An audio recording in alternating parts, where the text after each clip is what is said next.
Allah meridai. Ada lagi? Berikutnya, saya seorang istri. Dulu waktu menikah, saya proses ta'aruf. Saya awalnya tidak cinta sama suami, tapi seiring berjalannya waktu, saya jadi sangat mencintai suami saya. Dan kadang saya punya perasaan bahwa suami saya itu milik saya. Tidak boleh ada orang lain yang merusui hubungan kita. Saya suka cemburu kalau suami terlalu sibuk dengan urusannya, dan saya jadi merasa diabaikan. Saya orangnya tipe yang suka bercerita tentang keluh kesah saya ke suami, walaupun hal yang sangat sepele. Tapi karena suami saya yang sibuk dan saya merasa terabaikan, saya pernah punya keinginan untuk bercerai saja. Juga pernah saya kepikiran untuk selingkuh untuk bisa dapat teman curhat. Apakah yang seharusnya saya lakukan, Ustadz? Saya pengen menyudahi hubungan kita, namun saya mikir anak saya gimana kalau saya bercerai. Anak saya masih balita dan saya sudah memikirkan juga rencana kalau saya cerai maka saya akan menyerahkan ke suami untuk hak asuhnya. Gimana ini, Ustaz? Pertama, sudah sangat bagus ta'aruf tidak melalui proses pacaran. Ya, prosesnya bukan proses setan. Kalau pacaran itu proses setan. Kesana kemari, berboncengan, pergi berduaan kesana kemari. Bahkan pergi ke tempat-tempat yang sepi, sunyi, ngamar berduaan. Ini tidak menjalani proses itu. Bagus loh, alhamdulillah. Prosesnya ta'aruf. Pertama tidak kenal, kemudian ta'aruf, kemudian nikah ya, secara halal sesuai dengan syariat Islam. Awalnya tidak cinta, kemudian seiring dengan berjalannya waktu muncul rasa tresno, rasa cinta yang mendalam. Sehingga saking cintanya sampai kebablasan cintanya bahwa suaminya hanya milik dia. Tidak boleh ada hal-hal lain yang menyebabkan mengganggu hubungannya. Padahal suami juga punya aktivitas. Mungkin ya, aktivitas suami ya juga mencari nafkah untuk keluarga. Kadang mencari nafkahnya dari pihak kantor, perusahaan harus lembur. Atau suaminya mungkin kalau itu warga MTA kadang aktivitasnya ngisi pengajian kesana kemari sebagai juru dakwah, guru daerah. Bahkan ada guru daerah kita itu yang tugas keluar Jawa itu 5 hari, 6 hari, 1 pekan. Itu ada. Lah, itu cemburu. Istrinya cemburu kalau suaminya sibuk dengan urusannya. Nah, maka istrinya harus lihat aktivitas suami tadi apa. Kecuali kalau suami ada di dekat istri, suaminya sibuk dengan HP-nya saja. Saya contohkan ya, ada istri di dekatnya, suaminya asik dengan HP-nya. Begini terus, entah main game online, entah jual beli online, entah WA-an dengan perempuan lain. Istrinya ngajak ngomong, ora digagas. Kemudian diajak ngomong istrinya lagi, jawabnya sakarepe. Mas, niki pripun saya ini ngeten-ngeten. Pripun niki? Wis karepmu. Sehingga jawab sekenanya. Lah, kalau itu dilakukan, maka suaminya itu suami yang tidak baik juga. Tidak baik. Kemudian tadi merasa terabaikan, suaminya sibuk. Lah, sibuknya ini sibuk apa dulu? Sibuk suami itu sibuk apa? Kalau sibuknya itu dibenarkan oleh agama, tentu suami itu tidak akan menenggelamkan dirinya dalam kesibukan dengan mengabaikan istri dan anak-anaknya, sesibuk apapun. Kalau suaminya itu orang yang beriman, dia bisa mengatur waktu antara kesibukannya dan saat dia harus bertanggung jawab. Di sela-sela kesibukannya pun dia akan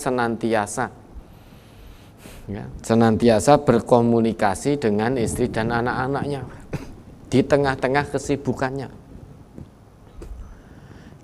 Nabi itu kurang sibuk apa coba? Nabi, suri toladan kita, kurang sibuk apa? Yang diutus oleh Allah sebagai pembawa rahmat bagi semesta ini, kurang sibuk apa? Sesibuk-sibuk kita ini dibanding Nabi, kesibukan kita belum ada seberapanya dengan kesibukan Nabi. Maka kita diperintahkan oleh Allah menjadi satu penegasan dari Allah, laqad kana lakum fi rasulillahi uswatun hasanah liman kana yarjullaha wal yaumal akhir wa dzakarallaha katsira. Sungguh telah ada pada diri kamu, pada diri Nabi, bagimu adalah uswah hasanah, teladan yang baik bagi yang mengharap perjumpaannya dengan Allah dan mengharap datangnya hari kiamat, dan yang senantiasa mengingat Allah terus menerus. Nah, sekarang Nabi dibandingkan kita, kesibukan kita dibanding Nabi tidak ada apa-apanya, Bapak Ibu. Lalu saya bekerja dari pagi sampai pagi, saya sibuk sekali karena pekerjaan nggak selesai-selesai. Hati-hati, itu berarti panjenengan bisa jadi tidak mendapatkan pertolongan dari Allah, sehingga segala urusan panjenengan selesaikan sendiri. Allah tidak cawe-cawe. Kalau Allah tidak cawe-cawe, maka tidak akan selesai-selesai urusan kita, sibuk terus, karena Allah kita tinggalkan. Namun kalau kita sertakan Allah terus dengan bertakwa kepada Allah, Allah akan selesaikan urusan kita. Wa may yatawakkal 'alallah fahuwa hasbuh. Barang siapa yang bertawakal kepada Allah, Allah akan cukupkan kebutuhannya. Sesungguhnya Allah melaksanakan perkaranya. Kalau Allah sudah janji akan menyelesaikan semua urusan hambanya yang bertakwa, maka Allah akan selesaikan. Karena Allah kalau sudah buat ketetapan, Allah tidak akan pernah mengingkari. Kalau ada urusan yang tidak bisa selesai-selesai hingga sibuk sekali, tidak punya waktu untuk keluarga, jangan-jangan kita ditinggalkan oleh Allah. Karena syarat untuk mendapatkan pertolongan Allah oleh Allah, dibantu penyelesaian dari segala urusan, jangan-jangan syaratnya belum bisa kita penuhi, yaitu tawakal dan takwa kepada Allah. Maka meski sudah kita luangkan pikiran dan tenaga dari gelap sampai gelap lagi, tetap seabrek urusan masih numpuk seabrek. Satu urusan belum selesai, datang urusan kedua. Belum selesai juga, datang urusan ketiga. Belum selesai, datang yang keempat, kelima, keenam, ketujuh, dan seterusnya. Jangan salahkan Allah. Loh, saya sudah sholat. Ya, sholatnya berfungsi atau tidak? Kalau sholatnya tidak berfungsi, jangan harap akan dapat solusi dari Allah. Ya Allah, saya sudah sholat, tetapi kenapa kerjaan kantor nggak selesai-selesai? Jangan salahkan Allah. Jangan-jangan syarat untuk mendapatkan pertolongan dari Allah belum bisa kita penuhi. Nah, kesibukan kita ini kalau dibandingkan kesibukan Nabi dan para sahabat dulu, belum ada apa-apanya. Belum ada apa-apanya. Kesibukan kita apa tahu? Paling kesibukan burung dunyo. Kebanyakan manusia sibuk itu 24 jam. Kebanyakan sibuknya burung dunyo. Kalau Nabi dan sahabat dulu tidak. sibuk menegakkan kalimat Allah di atas muka bumi ini tanpa melupakan dunianya. Jadi dua-duanya. Karena memang Islam ini menaruh penuh perhatian pada kebahagiaan hidup di dua tempat, yaitu dunia akhirat. Dua pendidikan Islam itu menaruh perhatian fokusnya pada kebahagiaan seseorang di dua tempat. Fiddaroin, bahwa tarbiyah al-islamiyah tarmi, jadi menaruh perhatiannya tarmi ghayataha, menaruh perhatiannya, menaruh tujuannya ila sa'adatil fardi fiddaroin, pada kebahagiaan seseorang dalam dua tempat. Yang pertama darud dunya, kemudian darul akhirah. Itu yang dilakukan oleh Nabi dan para sahabat semua, lebih sibuk. Nah, ini merasa terabaikan, komunikasikan yang baik dengan suaminya. Mas, mbok kesibukannya dikurangi. Ya, karena saya merasa terabaikan, anak tidak terurus, saya hanya sendirian mengurus, mendidik anak. Ayo sama-sama, Mas. Kemudian setelah merasa terabaikan, pengen bercerai, pengen selingkuh, ini hanya pengen tok atau sudah dijalani? Nah, itu yang perlu kita tahu. Sudah selingkuh karena nyaman curhat dengan laki-laki lain, karena laki-laki lain yang menjadi teman curhatnya itu sangat perhatian, sehingga tidak mendapatkan kenyamanan, tidak mendapatkan perhatian dari suami, lantas mendapatkan perhatian dari laki-laki lain sehingga merasa nyaman, terjadilah perselingkuhan. Nah, ini baru kepingin atau sudah terjadi? Kalau baru kepingin, sudah, jangan turuti kepinginan itu. Jangan turuti. Itu bisikan hawa nafsu. Kalau ibu turuti akan celaka, dosa besar. Ya. Jangan turuti. Itu bisikan setan. Sedang setan itu musuh yang nyata bagi diri kita. Musuh itu harus diperlakukan layaknya musuh. Fattakhidhuhu aduwa, innasyaitana lakum adu fattakhidhuhu aduwa. Sesungguhnya setan itu bagimu adalah musuh. Fattakhidhuhu aduwa, maka perlakukan dia sebagai musuh. Memperlakukan setan sebagai musuh berarti tidak mengikuti, tidak memperturutkan bujuk rayunya. Stop, berhenti. Tidak mengikuti bujuk rayu setan. Yang namanya musuh harus dikalahkan. Kalau sampai mengikuti bujuk rayu musuh, tipu muslihat musuh, maka kita akan kalah. Ya. Kalau terus mengikuti bujuk rayu setan, maka kita akan terjerumus, akan kalah sudah. Kalau kalah, ya sudah, sengsara dunia akhirat. Akhirat kesengsaraannya selama-lamanya. Maka jangan diikuti. Jadikan dia sebagai musuh. Ayat itu tidak berbunyi fattakhidhuhu khalila, maka jadikan setan sebagai sahabat setiamu, bukan. Namun fattakhidhuhu aduwa. Nah, kemudian bagaimana selanjutnya? Komunikasikan lagi yang baik dengan suaminya. Komunikasikan.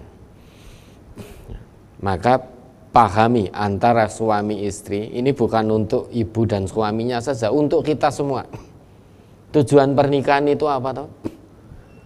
Pernikahan itu bukan hanya agar syahwat kita tersalurkan. Memang itu salah satu tujuannya.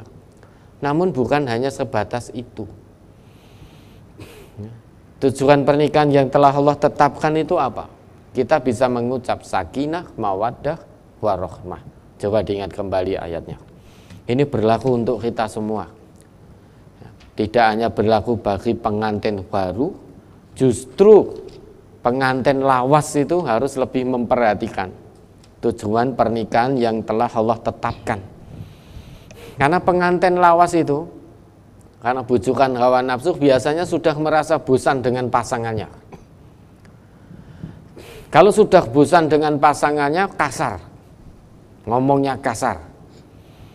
Suami kasar pada istri, istri juga kasar pada suami, semua saling menyalahkan, saling mengungkit-ungkit masa lalu, sehingga bukan sakinah yang muncul. Huru-hara rumah tangga tidak ada kunjung selesai. Nah, ini yang pengantin lawas ini harus lebih memperhatikan. Ini tidak hanya berlaku bagi pengantin baru. Kalau pengantin baru insya Allah masih aman malahan. Pengantin baru itu sebulan, 2 bulan, itu masih merasa seolah-olah dunia milik berdua. Pengantin baru lagi seneng-seneng, lagi wes pokoknya ya, aku tak bisa hidup tanpamu, dan lain sebagainya, dan lain sebagainya. Di mana ada suami harus ada istri, di mana ada istri ada suami.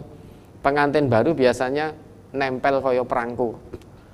Lah pengantin lawas iki cedaki istrinya, ngopo to Bu, aja cedak-cedak rono. Begitu pula istrinya dideketi suami, kadang ya sudah tidak mau, sumuk, malas, dan lain sebagainya, dan lain sebagainya. Ini pengantin-pengantin lawas. Ya, maka diingat tujuan pernikahan yang Allah tetapkan. Jadi kita hidup sebagai orang Islam itu semua ada aturannya. Aturannya bukan landasannya hawa nafsu, termasuk pernikahan ini yang Allah tetapkan tujuannya. Maka Ustaz. Surat Ar-Rum surat 30 ayat 21. Wa min ayatihi an khalaqalakum min anfusikum azwajan litaskunu ilaiha wa ja'ala bainakum mawaddatan wa rahmah inna fi dzalika laayatil liqaumin yatafakkarun. Dan di antara tanda-tanda kekuasaannya ialah Dia menciptakan untukmu istri-istri dari jenismu sendiri, supaya kamu cenderung dan merasa tentram kepadanya, dan dijadikannya di antaramu rasa kasih dan sayang. Sesungguhnya pada yang demikian itu benar-benar terdapat tanda-tanda bagi kaum yang berfikir. Ya, itu tujuan pernikahan, sakinah. Sakinah itu apa toh? Sakinah itu sukun, sukun itu mati, mati itu tenang, tenang itu diam. Diam dalam arti baik suami maupun istri itu saling mensupport, saling mendukung, saling menutup kekurangannya masing-masing. Ya. Jangan saling menyalahkan, jangan saling mengungkit kesalahan-kesalahan masa lalu. Bahwa gue dhisik ngene, lan jenengan ngeten, yo wis ora urusan. Itu mengungkit masa lalu, enggak akan ada ketenangan. Bagaimana apa yang ditunjukkan, dicontohkan oleh Nabi kita saat beliau pertama kali menerima wahyu, melihat malaikat Jibril, gemetar, merinding, gemetar, tubuh bergetar sampai keringat ibaratnya segerontol-gerontol, takut, gelisah, karena tidak pernah melihat wujud malaikat Jibril. Itu pertama kalinya Nabi melihat. Sampai rumah gelisah, kemudian ditenangkan oleh istri beliau Siti Khadijah. Ditenangkan, diselimuti, dipeluk, ditenangkan. Itu contoh, salah satu contoh yang ditunjukkan oleh Nabi kita. Nah, kalau kita ngaku umatnya Nabi Muhammad, ikuti itu. Suami istri saling menenangkan. Suami pulang dari tempat kerjanya, ada masalah, cerita pada istrinya, istrinya menenangkan, malah ojo ngompor-ngompori. Kalah gimana untuk tugas lembur meneh, ini ngerjakan ini itu, wah kesel banget aku. Ya istrinya malah lah nggih to. Bosen jenengan iku wis kurang ajar tenan kok. Ngerti urung rampung wis ditambahi meneh apa niku ora tau ngrasake bos jenengan memang kurang ajar. Pun nek ngoten golek nggon liya mawon pindah nyambut damel. Seorang genah ngoten niku padake menungso rentuk leren. Nah, itu berarti istri ngompori. Suaminya semakin menjadi-jadi. Begitu pula istri curhat dengan suaminya. Delala suaminya pulang kerja capek. Istri curhat, "Mas, tadi teman saya itu begini-begini. Ya, punya masalah. Kebetulan masalahnya ini dengan saya. Terkait misalkan jualan online. Lah kok ini jane saya juga jual yang sama Mas dengan fulanah itu. Padahal dia teman baik saya, tapi saya tahu kok malah beli di tempat lain. Kok tidak beli di tempat saya?" Ketika saya tanyakan malah jawabnya, "Lho wong jutuku kan ya sak-sakku toh." "Wah, ini hati saya sakit Mas, bagaimana?" Nah, buah suaminya wis rasa kekancan karo sing ngono-ngono kuwi. Kancamu kuwi berarti orang nganggep kowe kanca, Dik. Ngerti dodolane padha kok luwih milih tuku ning ngone fulanah ora milih tuku ning kowe. Ha kuwi ora teman setia kuwi. Bukan teman setia. Wis ora sah nyambung meneh. Wes pokoknya apa yang menjadi laporan istrinya, apapun itu dibenarkan oleh suaminya tanpa tabayun dulu suaminya. Asal itu laporan dari istrinya, muncul rasa bela yang luar biasa dari suaminya. Misalkan istri punya masalah dengan tetangga. Sakjane kalau ditabayunkan, sing salah itu jane istrinya. Namun karena ini istri yang laporan, wah piye-piye oh ya bojoku. Ya, kuwi kan mung tanggoku. Lah engko nek ra tak bela, sekalipun saya tahu istri saya salah, kalau tidak saya bela, engko nek aku butuh tak celuk ra gelem, sakit hati. Nah, akhirnya membabi buta membela istri. Padahal belum tentu apa yang dilaporkan istri itu benar. Bisa jadi justru yang benar tetangganya. Namun karena itu istrinya, sehingga suaminya membela membabi buta. Membabi buta. Oh ya sing bener kowe Dik, kayak sing salah ngene bla bla bla bla bla dan seterusnya. Padahal istrinya yang salah. Nah, kalau sudah begitu tidak akan muncul ketenangan. Ya, tidak akan muncul ketenangan. Harusnya ditenangkan. Istri punya masalah, cerita ke suami, suami menenangkan. Suami punya masalah, cerita ke istri, istri menenangkan. Suami pulang kerja capek, istri menenangkan. Istri ya, mungkin ya capek dan lain sebagainya, suaminya yang menenangkan. Jangan mengungkit-ungkit masa lalu, baik masa lalu suami ataupun masa lalu istri. Kalau itu diungkit-ungkit sudah enggak akan muncul sakinah. Kalau tidak ada sakinah, tangeh lamun. Ya, tangeh lamun akan muncul mawaddah. Rasa cinta itu enggak mungkin. Nah, ini kan terbukti nih. Awalnya enggak kenal ta'aruf, kemudian muncul sakinah, ketenangan, dari rasa tenang itu muncul cinta. Awalnya tidak cinta, kemudian jadi cinta begitu luar biasa dengan suaminya. Namun ketika ada satu masalah, ketenangan hilang karena merasa terabaikan, suaminya terlalu sibuk, sehingga tidak ada ketenangan. Ketenangan tidak ada menyebabkan rasa cinta juga hilang. Rasa cinta itu akan menyebabkan rasa rahmah, memunculkan sikap, sifat, rasa kasih sayang. Suami sayang istri, cinta istri, sayang pada istri, istri cinta pada suami, sayang pada suami. Muaranya semuanya ada di sakinah.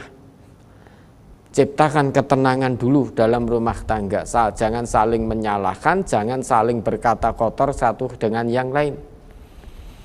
Kalau ketenangan sudah muncul, maka akan tumbuh rasa cinta. Benih-benih cinta akan terpupuk sedemikian rupa hingga akhirnya ya memunculkan rasa kasih sayang. Cinta tok itu belum tentu loh munculkan kasih sayang. Cinta tok itu. Tapi kalau kasih sayang yang tumbuh, maka akan muncul rasa cinta. Akan muncul rasa sakinah. Kalau hanya mawadah cinta saja, belum tentu muncul kasih sayang.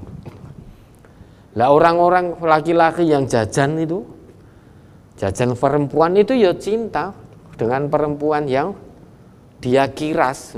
Cinta tapi tidak ada rasa rahmah kasih sayang, tidak ada. Kon ngopeni ya wegah. Cintanya hanya sesaat. Cinta satu malam. Cinta satu malam hanya sesaat. Maka tidak mungkin muncul rasa rahmah. Nah, ini saling berkaitan. Sakinah dulu, dari situ akan memunculkan, menumbuhkan rasa cinta. Sakinah dan cinta akan menimbulkan rasa kasih sayang. Kalau kasih sayang tercabut, maka cinta tercabut, sakinah juga akan lenyap. Sehingga pengen cerai, pengen selingkuh, dan lain sebagainya, dan lain sebagainya. Maka pahami betul apa yang telah ditetapkan oleh Allah terkait dengan tujuan pernikahan. Ya, mudah-mudahan bisa dipahami.